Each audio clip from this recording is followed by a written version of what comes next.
ಜನವರಿ 22 ಇಡೀ ಭಾರತಾನೇ ದೀಪಾವಳಿಯನ್ನ ಆಚರಿಸುತ್ತೆ.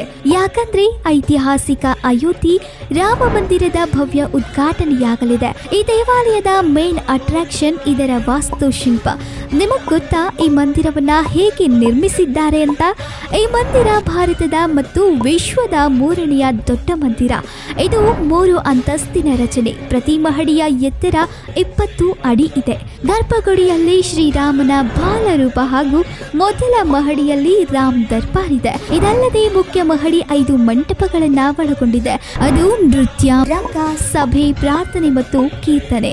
ರಾಮ ಮಂದಿರವನ್ನ ಸ್ಟೀಲ್ ಮತ್ತೆ ಕಬ್ಬಿಣವನ್ನ ಬಳಸದೆ ಕೇವಲ ಕಲ್ಲುಗಳಿಂದ ನಾಗರ ಶೈಲಿಯಲ್ಲಿ ನಿರ್ಮಿಸಲಾಗಿದೆ. ಅದರ ಅಡಿಪಾಯವನ್ನ ಹಾಕೋಕೆ ಗಂಗೋತ್ರಿ, ಹಲ್ದಿಘಾಟ್, ಕೇದಾರ್ನಾಥ್, ಚಿತ್ತೂರ್ ಕೋಟೆ, ಬದ್ರಿನಾಥ್ ನಂತಹ ದೇಶದ 2527 ಪವಿತ್ರ ಸ್ಥಳಗಳಿಂದ ಮಣ್ಣನ್ನ ತರಿಸಲಾಗಿದೆ.